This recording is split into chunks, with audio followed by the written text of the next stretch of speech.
ప్రత్యక్షత అనే కార్యక్రమాన్ని వీక్షిస్తున్న దేవుని పిల్లలైన మీ అందరికీ నా హృదయపూర్వక వందనాలు. ప్రతి వారం ఇదే సమయానికి ఈ కార్యక్రమాన్ని మీరు వీక్షించాలని దేవుని పేరిట మనవి చేస్తున్నాను.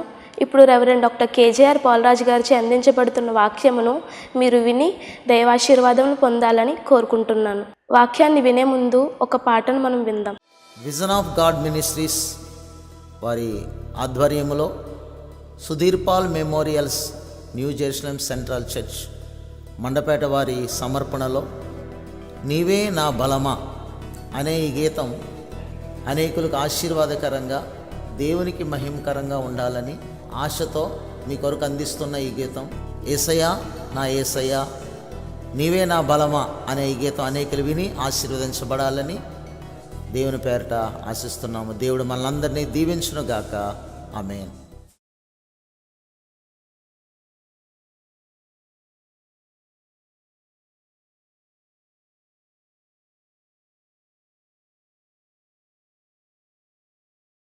యేసయ్యా నా యేసయ్యా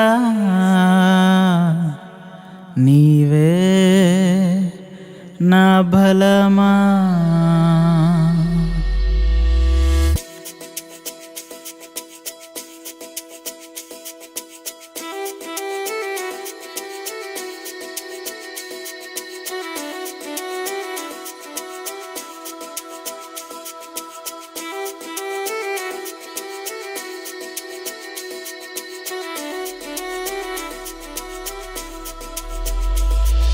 యేసయ్యా నా యేసయ్యా నీవే నా బలమా.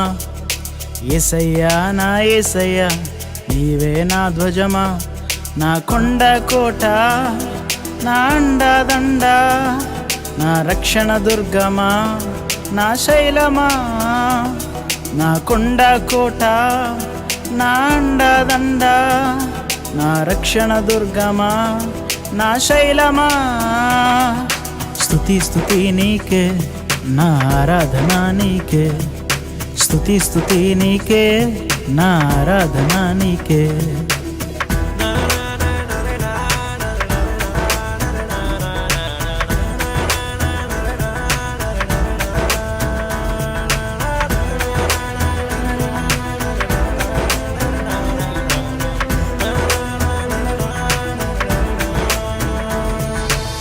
దానియేలుతో సింహపు బోనులో నీవే ఉన్నావు రక్షణనిచ్చావు. దానియేలుతో సింహపు బోనులో నీవే ఉన్నావు రక్షణనిచ్చావు. స్తుతి స్తుతి నీకే నా ఆరాధన నీకే. స్తుతి స్తుతి నీకే నా ఆరాధన నీకే. యేసయ్యా నా యేసయ్యా నీవే నా బలమా. యేసయ్యా నా యేసయ్యా నీవే నా ధ్వజమా.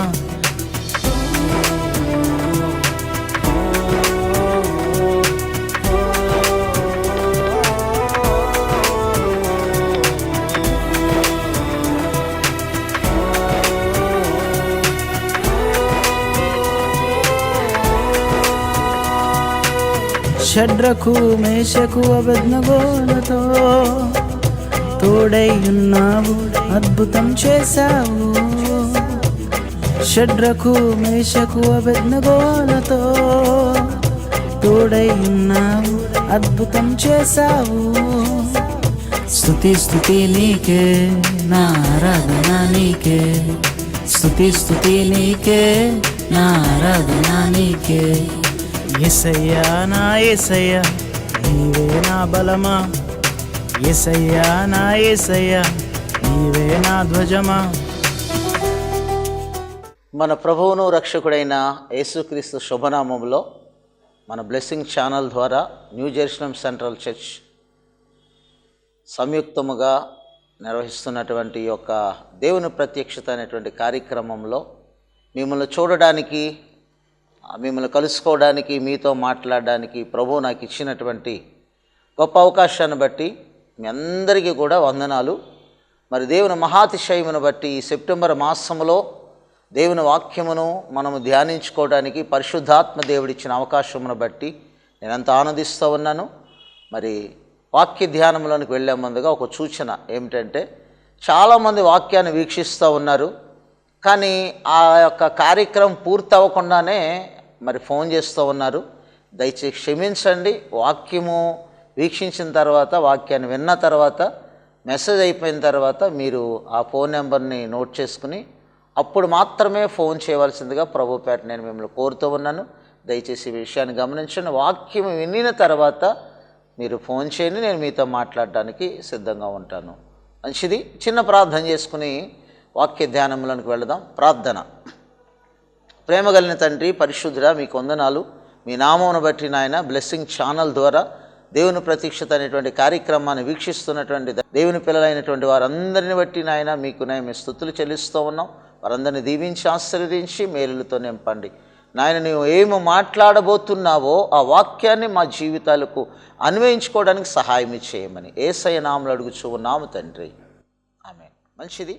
ప్రియ దేవుని బిడ్డలారా, వాక్యాన్ని ధ్యానం చేయడానికి మనము పరిశుద్ధ లేఖన భాగాన్ని తెరిచి చదువుదాం. 103వ సంకీర్తనలో మొదటి 4-5 వచనాలు, మొదటి నుంచి 4-5 వచనాల వరకు చదివితే దావీదు ఒక అద్భుతమైనటువంటి మరి మాట తన యొక్క హృదయ లోతులో నుండి మాట్లాడుతున్నాడు. ఏమనంటే, నా ప్రాణమా యెహోవాను సన్నుతించుము, నా అంతరంగమునున్న సమస్తమా ఆయన పరిశుద్ధ నామమును సన్నుతించుము. నా ప్రాణమా యెహోవాను సన్నుతించుము, ఆయన చేసిన ఉపకారములలో దేనిని మరువకము. ప్రియ దేవుని బిడ్డలారా, చదివిన 2 వచనాలలో దావీదు అద్భుతమైనటువంటి తన జీవితం యొక్క మరి మాటలను తన ప్రాణానికి జ్ఞాపకం చేస్తూ ఉన్నాడు. ఏమిటంటే, తనలో ఉన్న అంతరంగ పురుషుడితో లేక తనలో ఉన్నటువంటి దావీదుతో శరీర సంబంధమైన దావీదు మాట్లాడుతూ ఉన్నాడు. అంతరంగికమైన దావీదుతో చెప్తున్నాడు, నా ప్రాణమా యెహోవాను సన్నుతించుము. ఏమండి, ఈరోజున ప్రతి మానవుడు కూడా తన ప్రాణంతో మాట్లాడుకోలేని వ్యక్తి ఎవ్వరూ ఉండట్లేదండి. తన ప్రాణంతో క్షేమం గురించి కానీ, లేక బాధల గురించి కానీ, లేక వ్యాధుల గురించి కానీ, లేక వేదనల గురించి కానీ, కష్టమును గురించి కానీ, సుఖమును గురించి కానీ తన ప్రాణంతో నెమరు వేసుకునే వాళ్ళు చాలామంది 100కి 100 పాళ్ళు కూడా ఉన్నారు. కష్టం వస్తే నా ప్రాణానికి ఈ కష్టం వచ్చింది, నేను ఎందుకు బ్రతుకుతున్నానో నా బ్రతుకు వృధా అనిపించి బాధపడేవాళ్ళు లేకపోలేదు. పలకరిస్తే ఏమండి ఎలా ఉన్నారు అంటే, ఎందుకండి నాకు ఊహ వచ్చిన దగ్గర నుంచి కూడా నా కష్టము తప్పిపోలేదండి ఇప్పటి వరకు అనేవాళ్ళు ఉన్నారు. మరికొంతమంది దేవుడు నాకు క్షేమమునిచ్చాడండి, మంచి ఆరోగ్యమునిచ్చాడండి అని చెప్పేవాళ్ళు కూడా లేకపోలేదు. ఏది ఏమైనా ప్రాణాన్ని గురించి ఆలోచన చేసి సంతోషించడానికి సిద్ధపడిన వారు ఉన్నారు, ప్రాణమును గురించి ఆలోచన చేసి విచారపడిన వారు కూడా ఉన్నారు. ఈ ఇరువురు వ్యక్తులు కూడా ప్రాణంతో మాట్లాడుకుంటూ ఉన్నారు. మొదటి వ్యక్తి దావీదుని గురించి మనం మాట్లాడుతూ ఉంటే, దావీదు నా ప్రాణమా ఏమంటున్నాడు? నా ప్రాణమా. ఒక మంచి సజెషన్ చెప్పుకుంటున్నాడు దావీదు తన ప్రాణంతో. నా ప్రాణమా యెహోవాను సన్నుతించు అంటే యెహోవాను స్తుతించు, ఆయన్ని ఘనపరచు, ఆయన్ని కొనియాడు, ఆయనను తన ప్రాణము చేత ఘనపరుచుకోవడానికి హెచ్చరిస్తూ ఉన్నాడు దావీదు. ప్రియమైనటువంటి దేవుని పిల్లలారా, ఆయన పరిశుద్ధ నామమును సన్నుతించుము. ఏ నామం అండి ఆయన నామము? పరిశుద్ధమైనటువంటి నామం. ఆ నామము ద్వారా ఆశీర్వాదాలు పొందుకోగలుగుతాం, ఆ నామము ద్వారా స్వస్థత పొందుకోగలుగుతాం, ఆ నామము ద్వారా పరలోకానికి మనకు ప్రవేశం కూడా లభిస్తుంది. అందుకనే పరిశుద్ధమైన నామం. ఏ మనుష్యుని యొక్క నామము కూడా పరిశుద్ధమైనది కాదు భూమి మీద. ఒకవేళ ఆ పేరు మనకి మంచిగా అనిపించి ఉండొచ్చు, కానీ పరిశుద్ధత లేని పేర్లు మనవి. దేవుని పేరు పరిశుద్ధత కలిగిన పేరు. ఆయన పరిశుద్ధుడు, పవిత్రుడు. ఆయనలో ఏ పాపము కూడా లేదు. ఒకవేళ నాలో ఏదైనా పాపం అన్నదని మీలో ఎవడైనా రుజువు చేయగలరా? ఎవరైనా స్థాపించగలరా అంటున్నాడు. కనుక దావీదు తన ప్రాణంతో ఎంత అద్భుతమైన మాట చెప్తున్నాడంటే, ఆయన పరిశుద్ధ నామమును సన్నుతించుము, ఆయన చేసిన ఉపకారములలో దేనిని మరొకము. ఈ రోజున ఈ ప్రశ్న లేక ఈ హెచ్చరిక, ఈ సజెషను, ఈ యొక్క మంచి ఆలోచన మన ప్రాణానికి అప్లై చేసుకోగలుగుతున్నామా? మన ప్రాణంతో ఎప్పుడైనా చెప్పుకోగలిగామా? ఆయన చేసిన ఉపకారములో దేనిని మరువకము నా ప్రాణమా అని మనం చెప్పగలిగామా అండి? మనుషుడు ఏదైనా ఉపకారం చేస్తే ప్రత్యుపకారం చేయడానికి ప్రయత్నం చేస్తాం, కానీ దేవుడు చేసిన ఉపకారములలో దేనిని మరువకము. ఎందుకు మరవకూడదు అంటే, ఆయన నిన్ను ప్రేమిస్తూ ఉన్నవాడు, ఆయన నిన్ను ఆదరించేవాడు, ఆయన నిన్ను ఇష్టపడేవాడు, ఆయన నిన్ను తన మందిరములో కలుసుకునేవాడు, లేక ఆయన నిన్ను కలుసుకోవడానికి తన రాజ్యమైన పరలోక రాజ్యమును కూడా విడిచి రాగలిగినటువంటి దేవుడు నీ ఒక్కడు కొరకు. ఏమండి, పరలోకములో కోటాను కోట్ల దేవదూతలు ఉండగా, పరలోకములో సైన్య సమూహం ఉండగా, స్తుతులతో నింపబడుతున్నటువంటి ఆయన రాజ్యాన్ని విడిచట భూలోకములోనికి వచ్చి నీ ఉన్న చిన్న పూరి గుడిసెలోనైనా నీతో సహవాసం చేయడానికి ఇష్టపడుతున్నాడు. That is great wonderful name of Jesus. పరిశుద్ధమైనటువంటి అద్భుతమైనటువంటి నామం అండి ఆయన్ని.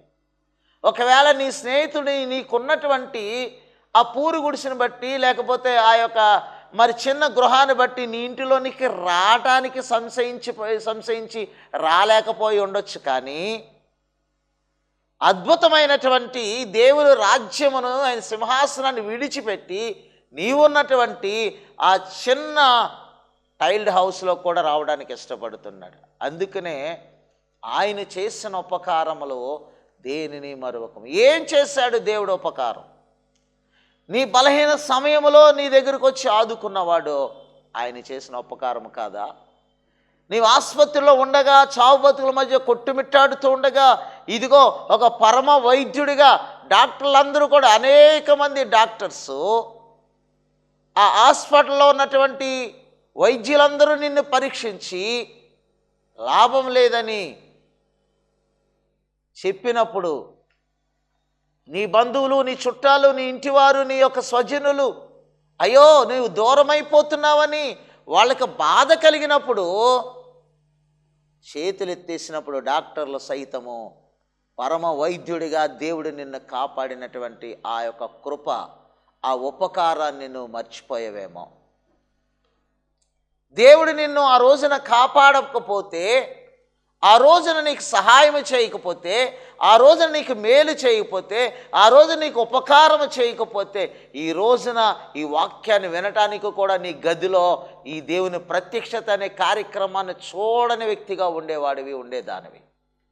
కానీ ఈ రోజున నీ గదిలో ఈ బ్లెస్సింగ్ ఛానల్ ద్వారా రిలీజ్ అవుతున్న దేవుని ప్రత్యక్షత అనేటువంటి కార్యక్రమంలో ఆయన చేసిన ఉపకారములను మరిచిపోయావు కాబట్టి, దేవుడు తన దాసులను నిలవబెట్టుకుని ఆ ఉపకారాలను మరలా నీకు జ్ఞాపకం చేస్తూ ఉన్నాడు.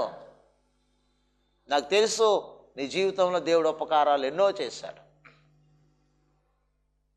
నేను బ్రతుకుతానా అనుకున్నప్పుడు కూడా, నేను బ్రతికి బట్ట కడతాను అనుకున్నప్పుడు కూడా నీ విచారంతో ఉన్నావు. నేను బ్రతకనని నీకు కన్ఫామ్గా నీకు తెలుసు.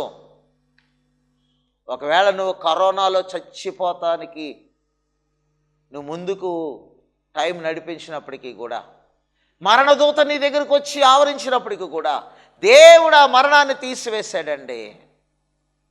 ఉపకారం కాదంటారా? నీ స్నేహితులు మరణమైపోయారు, నీ చుట్టాలు మరణమైపోయారు, లేదా నీ కుటుంబంలో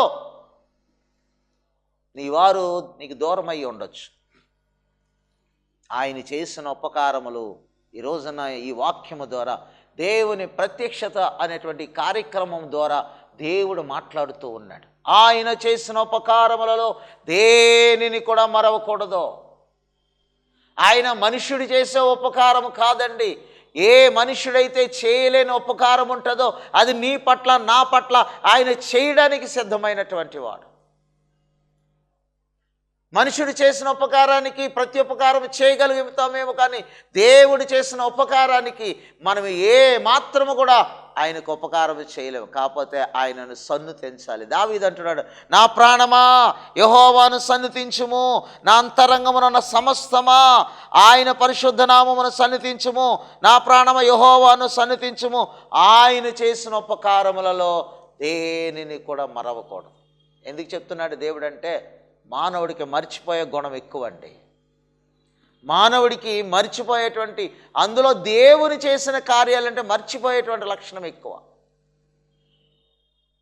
దేవుని బిడ్డలారా, ఈ రోజున దేవుడు హెచ్చరిస్తూ ఉన్నాడు.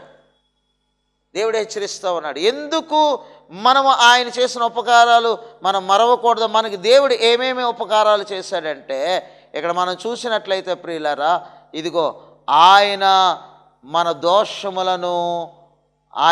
దోషములన్నిటినీ కూడా ఏం చేశాడంటే క్షమించినవాడు. ఇంతవరకు నీ జీవితంలో నీ వయసును బట్టి చేయరానటువంటి ఘోరమైన కార్యాలు ఎన్నో చేసి ఉండొచ్చు. ఒకవేళ దేవుని యొక్క సన్నిధిని అనుభవిస్తూ ఇప్పటికీ కూడా దోషములు చేస్తున్నావేమో ప్రియ సోదరి సోదరుడా. విశ్వాసిని అనిపించుకుంటూ అవిశ్వాసమైనటువంటి పనులు చేస్తున్నామేమో. అయినప్పటికీ కూడా ఆయన మన దోషములను క్షమిస్తూ ఉన్నాడు ప్రియులారా. అందుకు ఆయన చేసిన ఉపకారం కాదది. ఆ ఉపకారమును బట్టి కూడా మనం ఏం చేయాలి? స్తుతించాలి. రెండవదిగా చూసినట్లయితే, ఆయన నీ సంకటములన్నీ కుదుర్చువాడు. ప్రియులారా, నీకున్నటువంటి సమస్యలను ఆయన సాల్వ్ చేయగలిగినటువంటి వాడు. నీకున్నటువంటి బలహీనతలను తొలగించి నిన్ను క్షేమముగా ఉంచగలిగినవాడు. నీ సంకటములన్నీ కుదుర్చేవాడు. నీ బాధలన్నీ కూడా తొలగించగలిగినటువంటి దేవుడు ఆయన. ఎన్నోసార్లు దుఃఖపడిన వ్యక్తివి కాదా నువ్వు? ఎన్నోసార్లు కన్నీళ్లు పెట్టుకున్న వ్యక్తివి కాదా? ఎన్నోసార్లు ఏడ్చిన పరిస్థితులు లేవా? ఎన్నోసార్లు నీ జీవితంలో కృంగిపోయిన పరిస్థితులు లేవా? అయ్యో, నా అప్పుల భారమును బట్టి నేనేం చేయాలా? సూసైడ్ చేసుకుందామా? ఇదిగో నాకున్న రోగాన్ని బట్టి నేనేం చేయాలి? ఏ గోతులోనో, ఏ నూతిలోనో, ఏ యొక్క సముద్రంలోనో, ఏ యొక్క నదిలోనో దూకేద్దామా? ఎన్నో ఆలోచనలండి, ఎన్నో ఆలోచనలు. ప్రియమైనటువంటి దేవుని బిడ్డలారా, నీ జీవితంలో నీ సంకటములను కుదుర్చువాడు దేవుడు. నీకు కలిగినటువంటి వ్యాధుల నుండి విడిపించి నీకు నెమ్మదిచ్చేవాడు దేవుడు. కనుక అందుచేత మనం ఆయన నామాన్ని మహింపరచాలి. ఆయన చేసిన ఉపకారంలో దేనిని కూడా మర్చిపోకూడదు. తర్వాత మనం చదివినట్లయితే, సమాధిలో నుండి నీ ప్రాణమును విమోచించుచున్నాడు. దేనిలో నుండి అండి? సమాధిలో నుండి. ఏమంటే, ఎవరైనా సమాధికి చేరుకుందామని ఎవరికైనా ఆశ ఉంటుందా? ఎన్ని సంవత్సరాలు గడిచినా ఇంకా బ్రతకాలి. నాకు తెలిసిన ఒక ముసలావిడి దగ్గర మనవడు అన్నాడు కదా, ఎందుకే ఇంకా మా అమ్మ నువ్వు బతికున్న, చచ్చిపోవచ్చు కదా అన్నాడు. ఆ ముసలావిడికి ఇంచుమించుగా 80 సంవత్సరాల పైన ఉంటాయి. ఇంకెందుకు బతికున్నావు? ఏం ఉద్ధరిస్తావు? ఏం సాధిస్తావు? ఇంకెందుకు? మరి చచ్చిపోవచ్చు కదా నువ్వు అంటే, ఆ ముసలావిడికి ఎంత కోపం వచ్చిందో తెలుసా? నా భారం ఏం మోస్తున్నావు నువ్వు? నన్ను చచ్చిపోమంటావు ఏంట్రా నువ్వు అని అడిగింది. అంటే ఒక్క మాటకి, పోనీలే నేను బ్రతికి ఏం ఉద్ధరిస్తాను, నేను చచ్చిపోతే బాగుండు అనుకోలేదు, ఇంకా బ్రతకాలి. మనవలను, ముది మనవలను చూసినటువంటి పరిస్థితి. అయితే ఆమె జీవితంలో సమాధి అనే మాట వినబడినప్పుడు, మరణం అనే మాట వినబడినప్పుడు దానికి తల వంచడానికి ఇష్టపడలేదు. నేను ఇంకా బ్రతకాలి. అయితే ఈరోజు నా ప్రభువు నీ జీవితంలో ఇంకా నువ్వు సమాధికి వెళ్ళవలసిన స్థితి ఉన్నప్పటికీ అనేకమైన సార్లు మన ప్రయాణంలో ఎన్నో ఇబ్బందులను, ఎన్నో యాక్సిడెంట్లను, ఎన్నో మరణ భయాలను దేవుడు మనల్ని తప్పించి, శ్రమ నుండి తప్పించి, శోధన నుండి తప్పించి ఆయన మనలను కాపాడాడు. సమాధి నుండి ప్రాణమును విమోచించాడండి. ఎవరు చేయగలరండి ఈ కార్యాన్ని? ఎవరు చేయగలుగుతారు? సమాధిలో నుండి నీ ప్రాణమును విమోచించాడు గనక ఆయన పరిశుద్ధ నామమును స్తుతిస్తూ ఆయన చేసిన మేలుల్లో దేనిని కూడా మర్చిపోకూడదు. అంతేకాదండి, మనం 5వ వచనంలో చూస్తే ప్రియులరా, కరుణా కటాక్షములను ఆయనని కిరీటముగా ఉంచుచున్నాడు. ఏమిటంట? కరుణా కటాక్షం. ఒక పక్కన కరుణ, మరో పక్కన కటాక్షము, లెఫ్ట్ అండ్ రైట్. నీకు సెక్యూరిటీని ఇచ్చాడు ప్రియులారా. కరుణా కటాక్షం నీ కిరీటముగా. కిరీటం ఎవరు ధరించుకుంటారండి? రాజులు ధరించుకునే వాళ్ళు. ఈరోజున ఘనమైనటువంటి వాళ్ళు, ప్రముఖులు అనబడినటువంటి వాళ్ళు, రాజకీయవేత్తలు, ఉన్నతమైన స్థితి కలిగినటువంటి వారు, ధన సంపన్నులు కిరీటాన్ని ధరించుకోవడానికి ముందుకు వస్తారు. కానీ వాళ్ళ ఆశలు తీరకపోవచ్చు. కిరీటాన్ని ఆయన ఏమంటున్నాడు తెలుసా? కరుణా కటాక్షంలో నీకు కిరీటముగా ధరింపజేస్తున్నాడు. ఎంత గొప్ప ఆధిక్యత అండి! కిరీటం ధరించుకున్న వ్యక్తి ఏమై ఉండాలి? ధన సంపన్నుడై ఉండాలి. కిరీటం ధరించుకున్న వ్యక్తి ఏమై ఉండాలి? మంచి పేరు ప్రఖ్యాతులు కలిగిన వాడై ఉండాలి. కిరీటం ధరించుకున్న వాళ్ళు ఏమై ఉండాలి? జ్ఞానమును కలిగిన వాళ్ళై ఉండాలి. కిరీటం ధరించుకున్న వాళ్ళు ఏమై ఉండాలి? అన్నిటిలో కూడా ఆధిక్యత కలిగి ఉండాలి. నువ్వు నేనేమో ఎలాంటి వాళ్ళమో తెలుసా? దేనిలో కూడా ఆధిక్యత లేవు. అయినా దేవుడు నిన్ను ఆధిక్యత కలిగిన వ్యక్తిగా, తన రాజ్యములో దేవదూతల కంటే అధికమైన ఆధిక్యత కలిగిన వారిగా నిన్ను ఉంచడానికి ఆయన నీకు కిరీటం ధరింపచేస్తాడు. అందుకనే ఇంకా మనము దేవునిని మరిచిపోక, విడిచిపెట్టుగా ఆయన ఎడల మన కృతజ్ఞత కలిగి, ఆయన చేసిన ఉపకారములలో దేనిని మరవకూడదు. ఏం చేశాడో తెలుసు నీకు దేవుడు. నీ జీవితంలో ఎలాంటి ఉపకారం దేవుని ద్వారా పొందుకున్నావో నీకు తెలుసు.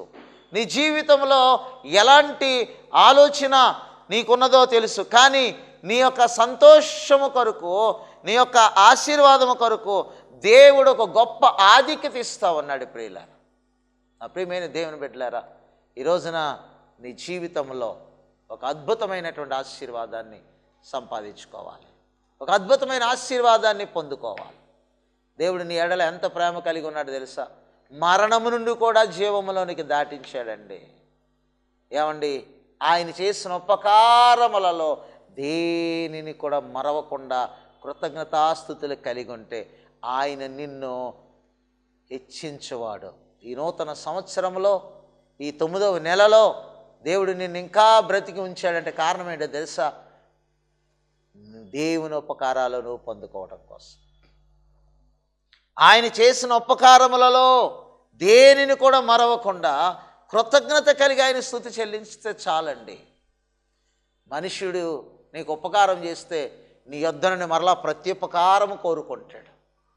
నీకు 10 రూపాయలు ఇస్తే నేను పలానా రోజున నీకు 10 రూపాయలు ఇచ్చాను, మరి నాకు ఈ రోజున ఏమి ఇస్తావు అని అనేటువంటి వాళ్ళు.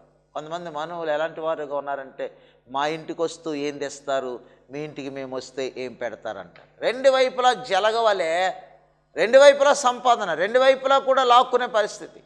జలగా పట్టుకుందంటే రెండు వైపుల నుంచి కూడా రక్తం పీల్చేస్తాం. మనుషులు అలాంటి వాళ్ళు తెలుసా? మా ఇంటికి వస్తూ మీరు ఏం తెస్తారు, మీ ఇంటికి వస్తూ మాకేం పెడతారు, మీ ఇంటికి వస్తే మాకేం పెడతారు. కానీ దేవుని ఇంటికి వస్తే దేవుడు గొప్ప ఆశీర్వాదాలు ఇస్తాడు. ఆయన చేసిన ఉపకారాలను మననం చేసుకోగలిగితే, మనసును తెచ్చుకోగలిగితే, ఆయన చేసిన ఉపకారాల్లో దేనిని మరవకుండా ఆయన చేసిన ఉపకారాల నిమిత్తం, ప్రభువా నా పట్ల ఈ కార్యం చేస్తావు, మరణశయ్యపై నుండి లేవనెత్తో నీకు స్తోత్రాలయ్యా, ఇదిగో భయంకరమైనటువంటి వ్యాధి నుండి లేవనెత్తో నీకు స్తోత్రాలయ్యా, భయంకరమైనటువంటి రుగ్మతల నుండి లేవనెత్తవై నీకు స్తోత్రాలయ్యా, అయ్యా నన్ను మర్చిపోనందుకు నీకు స్తోత్రాలయ్యా అని ఆయన చేసిన ఉపకారాలను బట్టి నువ్వు ఆయనకు కృతజ్ఞత చెల్లించగలిగితే ఈరోజు నీకంటే గొప్పవాళ్ళు ఎవరు ఉండరు. నీకు దాచి ఉంచిన మేలు ఆయన సిద్ధపరిచి నీ ఇంటికి పంపిస్తాడు, నీ అవసరం తీరుస్తాడు. ప్రియమైన దేవుని జనాంగమా, వాక్యం వింటున్నటువంటి దైవ పిల్లలారా, దేవుని కార్యములను గుర్తు తెచ్చుకొని ఆయన నీ పట్ల ఏ మేలు చేశాడో ఆ మేలును మరవకుండా ఆయనకు కృతజ్ఞతలు స్తుతులు చెల్లించగలిగితే దేవుడు మరింత నిన్ను ఆశీర్వాదవంతుడిగా చేయగలడు. దేవుడు మనలను దీవించునుగాక. ఆమేన్, ఆమేన్, ఆమేన్. చిన్న ప్రార్థన. దేవా మీ కొందనాలు, వర్తమానమైనటువంటి బిడ్డలను దీవించి ఈ టెలివిజన్ ద్వారా అందించబడుతున్న ప్రతి వర్తమానమును ఆశీర్వాదకరంగా, దీవెనకరంగా మీరు చేయమని యేసయ్య నామములో అడుగుచున్నాం తండ్రి. ఆమేన్. Thank you very much. అసమానమైన వాడు అవమానపరచడు నిన్ను, ఎరుగని మన దేవుడు ఓడిపోనివ్వడు నిన్ను. ఘన కార్యాలెన్నో నీకై చేసినవాడు కష్టకాలమందు నీ చేవిడుచునా. సియోను దేవుడే నిన్ను సిగ్గుపడనివ్వడు, కనికరపూర్ణుడే నీ కన్నీరు తుడచును. సియోను దేవుడే నిన్ను సిగ్గుపడనివ్వడు, కనికరపూర్ణుడే నీ కన్నీరు తుడచును. అసమానమైనవాడు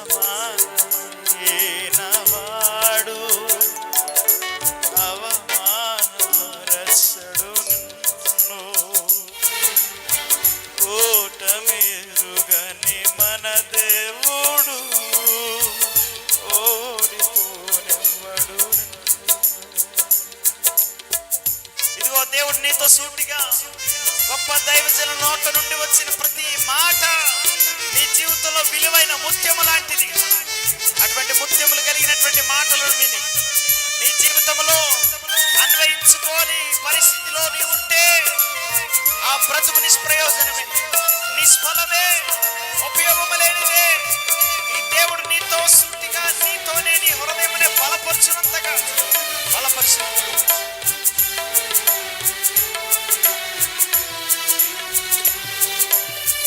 ఒంటరి పోరాటం విసుగురెగినా పొందిన పిలుపే భారమైపోయినా